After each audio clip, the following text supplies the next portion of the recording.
Good evening, everybody. We're progressing with our journey of Mesilas Yesharim, the path of the just, becoming closer to Hashem every week.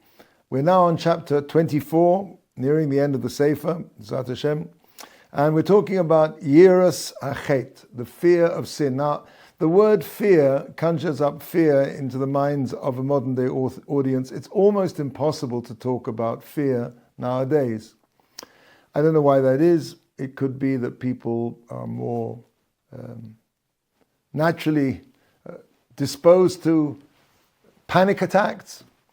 I don't know, fear is something that it's very difficult for people who are in my line of business, so to speak, rabbis, people who are trying to inspire people to talk about fear.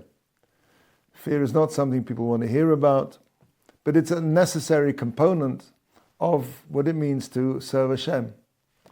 And although it's very non-PC, so Judaism is not PC, Judaism is truth.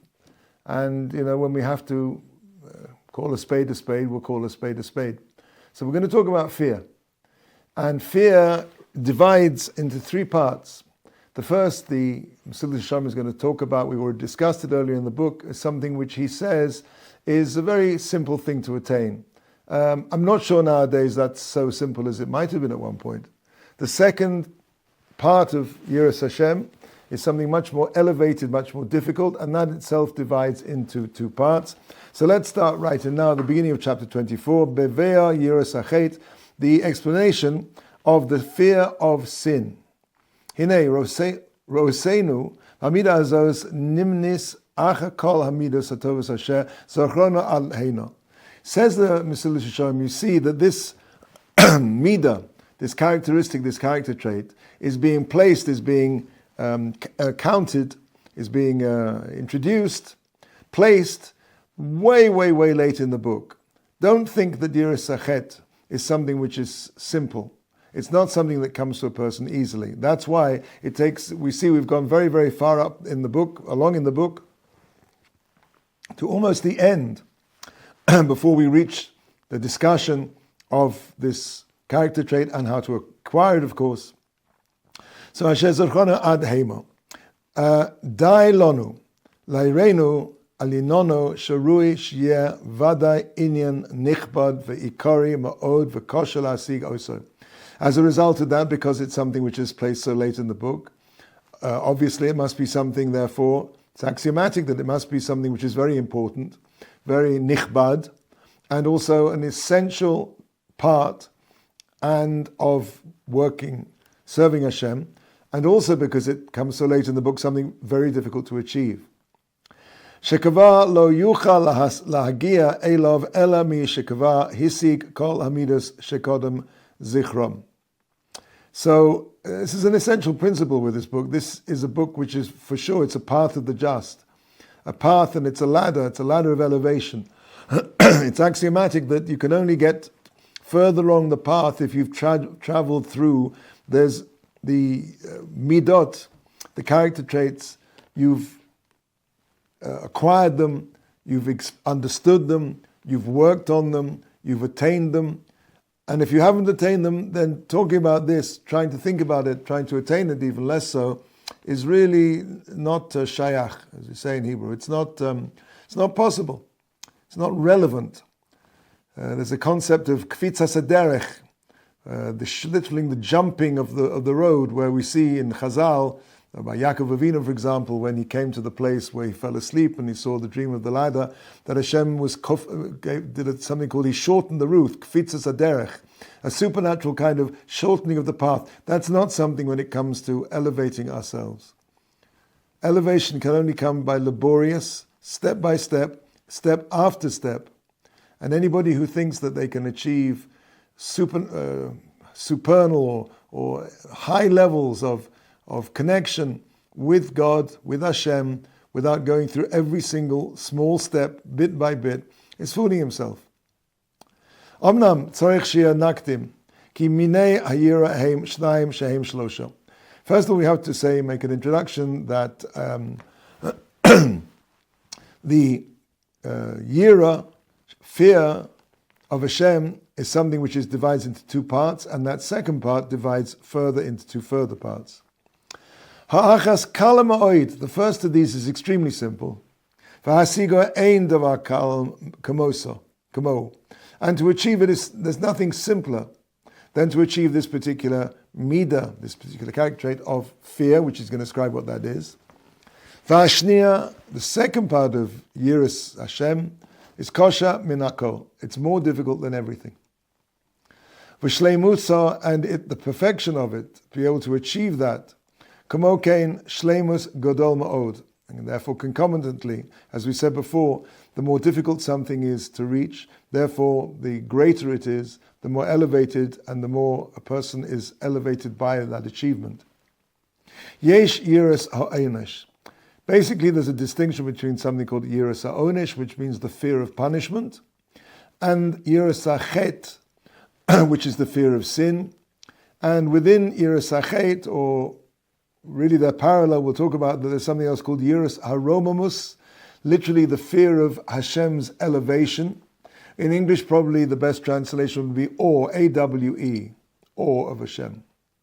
Awe is a kind of fear. We're going to come to that in a second. The first level of these two levels, this low level, which the Ramchal says is nothing simpler than this to acquire, is fear of punishment, meaning nobody likes to get hurt.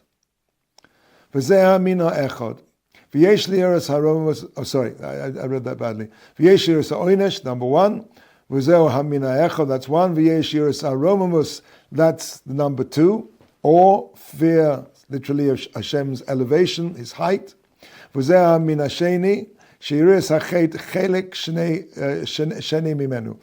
the second part of that is going to be yiras hachet. The yiras hachet, literally the fear of doing a sin, not the fear of getting punished for the sin, is going to be the second part of this higher level of awe, A-W-E. Now let's explain in Yonam, V'havdelem, and the difference between them, and it goes as follows. Yiras ha'onesh, the fear of punishment. Pshuta is, just as it says, Sha'odam yira me'avod es pi Hashem, Elokov mipnei, ha'onshim asher la'averos, v'him laguf, v'him l'nefesh. The first form, kind of fear is the fear of punishment, and that is something which a person will be scared of, for he will be scared of getting punished if he does an Aveira, if he transgresses the will of Hashem.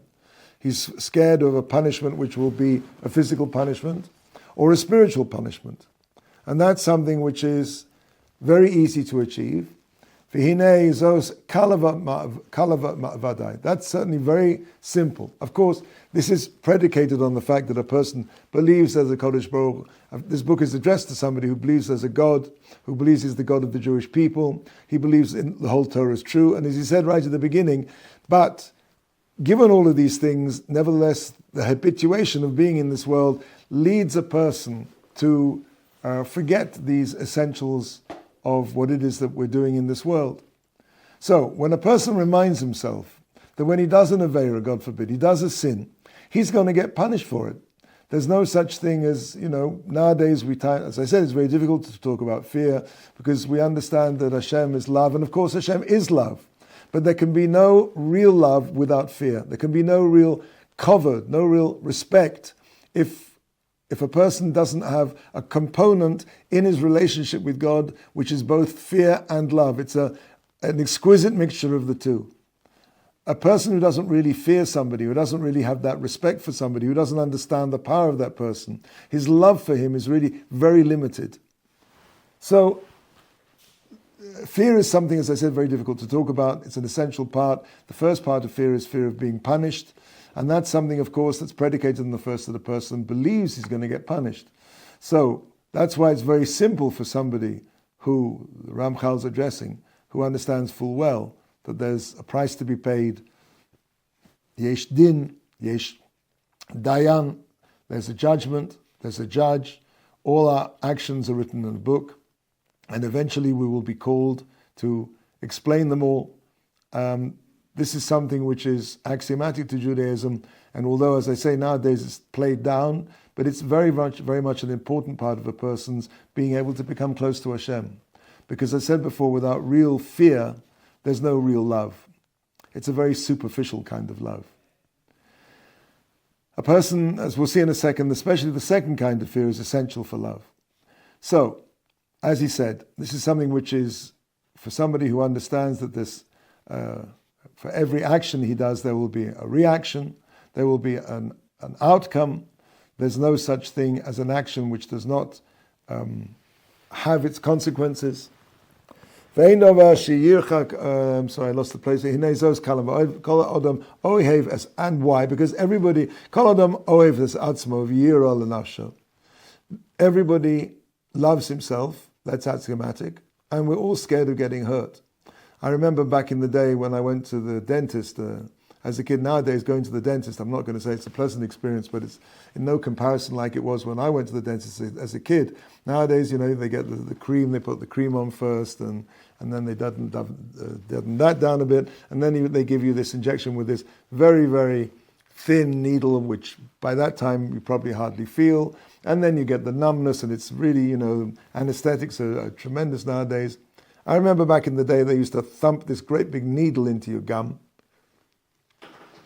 and I'm really not sure whether, which was worse, the needle or the instruction. Being as it may, when I want to think about being punished for an Aveira, all I have to do is to turn my mind back to remember that injection when I was getting my tooth done. And that is a very, very simple and very effective deterrent. Everybody knows at some point in their life, everybody's fallen down, everybody, Rahman al-Litzlan, God forbid, has been hurt in some way physically. And nobody wants to be hurt. I don't want to be hurt. So the most basic, the most simplistic, maybe even the most crass form of fear is this fear, I don't want to get hurt. And that's a tremendous motivator.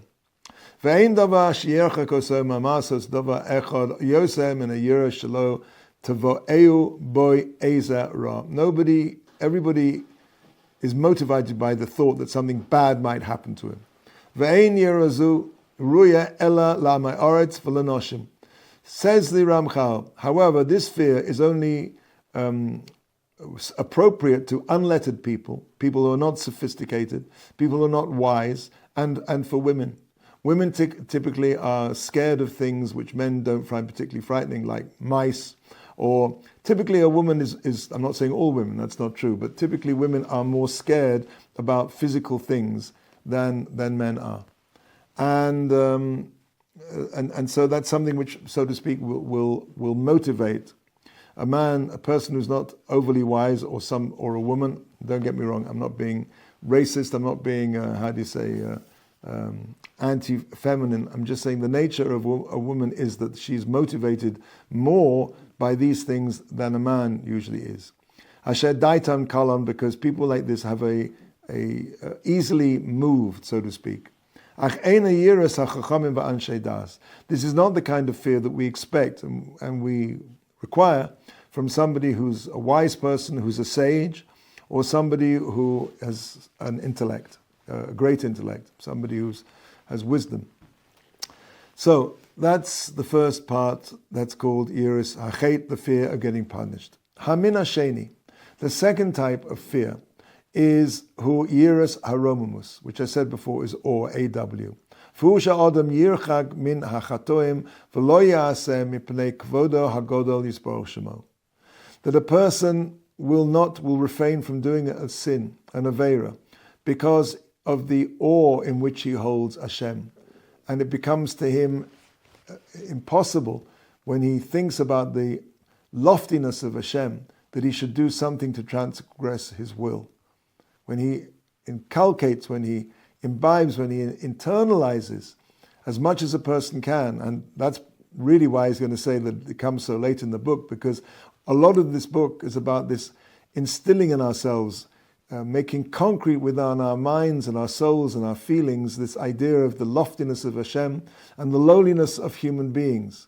And when a person can't achieve romamus, yiras haromamus, the fear of Hashem's exaltation, awe of Hashem, unless he's already gone through these processes in his own mind of reminding himself and making part of his world picture, this idea of the incredible loftiness, purity, holiness, shleimus of Hashem, and in comparison, how lowly, how imperfect we are, how easily swayed, how fragile we are, how temporary we are. All of these things will not, the Yesharim will demand, and without those, and that's why without learning the rest of the book, it just becomes a non-starter. And the thought that he goes in, somebody has this Yesharim is ki eich yakel or eich ye'arav libo shel bosav adam shofel nim osla sos davar neged ratzona shel habayri yisbaruch shel v'zal yisrael. How can a person who's mere flesh and bloods, somebody who's going to end up in the ground as a meal for worms and maggots, how can he possibly in any way do something which is against the will of the Creator? May His name be blessed and exalted. So that's the idea of awe, that a person stands in awe of Hashem, and therefore this is something which will motivate him to do the mitzvahs properly, to be a Yireh Shamayim. Literally, Yireh Shamayim in this sense means to have the fear, the awe of Hashem. This kind of fear is not so simple to achieve. Ki lo sivaled ela mitoch yedia v'haskala. This is something, as I said before, which can only be generated through knowledge and through introspection. Lisbona la Roma Muso, to think on the one hand about Hashem's tremendous elevation, Yisborach Shemo, v'al shel ha'adam, and the loneliness of man. Kol eila devarim mitoldos haseichel hamin hamevin umaskil. This is only something that can come from an intelligent and searching, probing mind. V'hi hayira asher samnuha lechelek hasheni. This is, we said, of course, the year of the fear that we're talking about in the second part. And of course, this is now part of this, the part of this book which is talking about Chasidus. Chasidus means going beyond the letter of the law, going more beyond what's expected of a person. A tzaddik is somebody who does what he's supposed to do. A chassid is somebody who does something that he does more than he's supposed to do, but he wants to do it. And he wants to do it, why? For these very reasons. So, Bo yevosha adam v'yechrad ba'amdo lifnei kono. So when a person comes, embarrassed and trembling, to stand in front of his Creator, to daven to Him, to pray to Him, or to do some form of service, to do a mitzvah, to put on tefillin, to wave a lulav, to keep Shabbos. Hi hayira hamushubaches. This is the praiseworthy form of fear. Or we're talking about shenishtabchu ba chaside olam, and the righteous, the chasidim of the world, the great rabbis and sages and holy people. This is what they were praised with, this midah of awe. For whom Moshe the Medaber, for whom that's what Moshe Rabbeinu says in Devarim, Liyira es Hashem hanichbod v'hanoira hazeh es Hashem Elokecha, to fear the great name, the holy name, and awesome, this great holy name of Hashem, your God. Okay, so I just want to change over to this book 1 second. A few things in here that I wanted to bring out. So,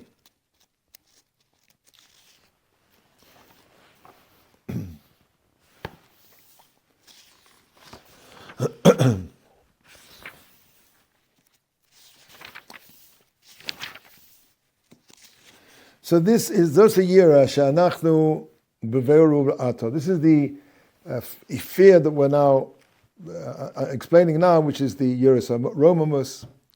And this is really what this chapter is about when we talk about Yiras Achet. This is the first part of Yiras Achet, the fear of sin. And as we said before, Yiras Oynish, the fear of punishment, was much more at the beginning of the book. But he brings us here just to contrast the two. So, Now we're going to be talking about Yiras Hachet as part of Yiras Aromamus, and Uvo min Uko min bifnei atzmo. It's also another distinct category of fear of Hashem. Now, v'hainu ki hinei inyono hu sheyihu ha'odam yira v'doeg tomid alamasov pen nis orev bom eza shemetz o pen ye bom. I'm going to translate in a second. Bom eza davar katan o godol she'ena lifnei godol kavoda yisborach ramus shemoi. So this we're saying here is that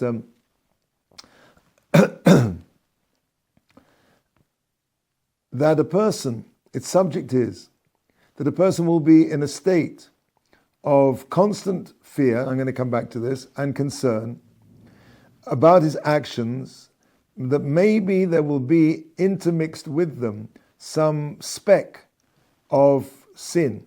Not that he's going to be grossly sinning, but maybe there will be found something which is not 100% in his actions, or maybe there'll be something that is, whether great or small, which is not according to the greatness of the honor of Hashem and His elevation. In other words, there's really a separate section here. One is just talking about a sin, however small. There's another thing which is, even though it may not be a sin, but it's not concomitant, it's not appropriate, it doesn't go, it doesn't jibe, it's not appropriate when I'm in the presence and I recognize I'm in the presence of Hashem, who's so supremely holy and lofty, that I would do such a thing, even though it may not strictly be a sin. V'nei ro'eh hayachas hagadol shebein yirozu v'yiras aromamus shezchon ki hatachlis b'shneihem shelo asos davar neged rum kavod yisbarach ba'omnam ha'hevdel b'shneihem. I'm going to come back and then translate. Sheberanu techoshev kamin acher b'shem acher tikorevu. So it comes like this. So, as we said, a person has to be constantly concerned about his actions. Now, I think I should put in here, we're not talking about somebody who's neurotic, who walks around like a nervous wreck. Clearly, a person who's got to this level, you don't see this from the outside. This is not somebody who's stuttering and jittering and shifting and is like, a basket case. We're talking about somebody who from the outside seems totally calm. But inside him, there's this constant calculation, this constant awareness of what I've been talking about up till now. That he's constantly on the lookout. He's constantly concerned that he's not doing what he should be doing. Either it's a small chet or whatever, or it's not in line with the honor of Hashem. And so he's going to explain the difference between the two of them. The difference between them is on account of Yiras Chet is considered a separate category from Yiras Aromamus because is that Yiras Aromamus only applies at the time of the deed itself. That's the difference. In other words, ki b'shas ha'avoida, either at the time when he's doing the service of Hashem, or God forbid the other way around, or b'perek ha'avera, or a time of doing a sin, he stops himself from doing this. He's held back by the fact that it's just something that he cannot do when it comes to mind the Yiras Aromamus, the exaltation, the awe of Hashem. At this time, as we said, a person will feel embarrassed and ashamed and overcome with trembling before the exaltedness of Hashem. Or, B'shah Hashem is damen lo aveira lefonov, or let's say he gets the opportunity to do aveira, to look where he shouldn't look, or to eat something which he's highly suspicious of, or anything along the line, anything worse than that, or anything not as serious as that, anything like that, he has a picture in his mind of Hashem's glory. And he will refrain, Laman asher lo yaseh davar lamaros einei kavodo chas v'shalom, and not to in any way rebel, as it says, before the eyes of Hashem's glory. That's Yeshaya. And thus, Yiras Aromamus applies at particular times, as we said, when other person is in the process of doing something of a mitzvah, to do it in the appropriate way, in the most elevated way, with the understanding that of the Or of Hashem is upon him, or God forbid the other way around, where he's tempted to do something he shouldn't do, and that Or will stop in and save him in the breach. Now, Yiras Chet. Yiras Chet, on the other hand, is something which is like a constant background reminder. It's not just something when a person comes to do a mitzvah or chalila an aveira. Shehinei b'chol rega hu yirei pen yikoshel. It's a constant awareness of a person's being aware and fearful that he may stumble, he may trip. And I guess, I'm not talking about somebody who's super nervous.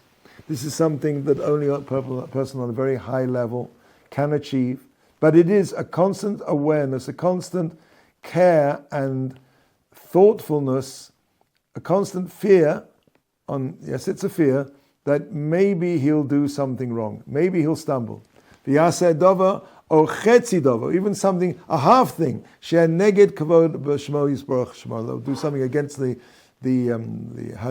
honor of Hashem. V'al kain nikres yiras achet. That's why it's called the fear of sin, because he's literally scared of doing a sin. Why? Because of the tremendous exaltation of Hashem and the awe that he has of Hashem. For this is the essence, ki ikara yiras min achet. That's the essence of dread, of fear, is this particular thing. Why? Because he's scared, he's concerned. Shalo yikones v'yisarev b'masov. That it shouldn't subtly find its way in, worm its way in amongst his actions without him being aware of it. And therefore, at a certain level, he's constantly on guard. And therefore, he's constantly on guard, machmas pshia, for anything that might be negligence, or his rashlus, or a certain slackening off, or me machmas ha'elam, or even something which is an oversight, something he wasn't careful about. Whatever route that might take.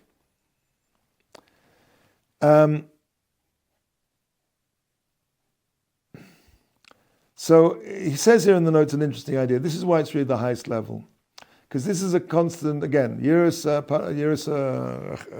onesh is for simple people. I don't want to get punishment. I don't want to get punished. I don't want to get hurt.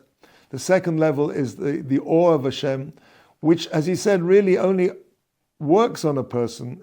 It's not as high as this last level we've been talking about. It only works on a person when he comes to actually do a mitzvah, or he's presented with an aveira, a sin. Yiras achet, this is the highest level. It's part of Yiras Aromamus, but it's that, so to speak, constant Yiras Aromamus. That all the time a person is not just when he's in a situation where he has to do a mitzvah, he has to daven, or God forbid he's presented with a sin. It's a constant noise, so to speak. I know the noise doesn't sound very nice. A constant background awareness in his mind, which never goes away. So